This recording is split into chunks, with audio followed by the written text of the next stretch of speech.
আর একটা মানুষ দেখলাম কেমন কেমন দেখেছিস বল?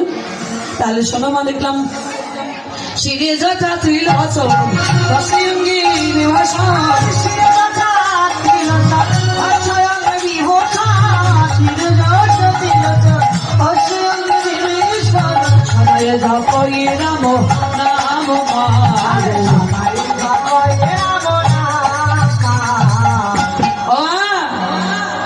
মানুষটার সর্বাঙ্গে ছাই ভস্য মাখা, শুধু ছাই ভস্য দেখলাম মানুষটার মাথায় বড় একটা জটা, আবার মাথায় সাপ, হাতে সাপ, গলায় সাপ, কোমরে সাপ, সাপুরে সাপুরে সাপুরে মনে হয় কোনো সাপরে জানো না।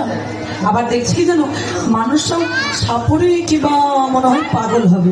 হ্যাঁ, তার কারণ মানুষটা পরনে বাঘের ছাল পরা, ছাই ভস্য গায়ে মাখা, জানো মা মানুষটা মনে হয় কতদিন থেকে স্নান করেনি, গায়ে কি দিচ্ছে।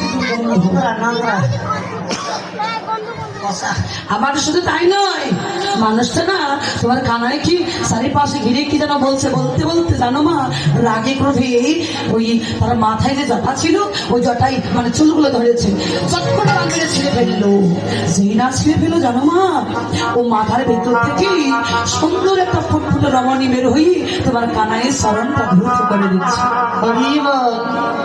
যেই বলেছে বা যশোদা বলছে, ওরে পাগল ছেলে, ওকে জানিস, ওকে জানিস, চিনিস না তুই, চিনলে বলতি না সাপুরে বলতি না, কখনো কখনো পাগলও বলতি না। ওকে জানিস, ও হচ্ছে সত্যবাদী মহাদেব আমাদের ভোলানাথ।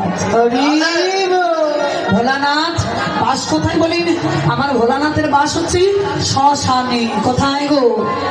শ্মশানে, মানে সৎ আসনে যারা বাস তিনি হচ্ছে দেবাদিদেব মহাদেব আমাদের ভোলানাথ। শুধু তাই নয়, আর যে রমণীর কথা বলবি খোকা, ওই রমণীকে জানিস? ওই রমণী হচ্ছে স্বয়ং মা গঙ্গা দেবী, কারণ ভোলানাথের মস্তকে গঙ্গা দেবীর বাস। মা তুমি যখন বললে তাহলে তাই হবে। কিন্তু আরেকটা জিনিস দেখলাম কি জানো? তাহলে শোনো শোনো মা, দেখলাম এবার তার উপরে এখন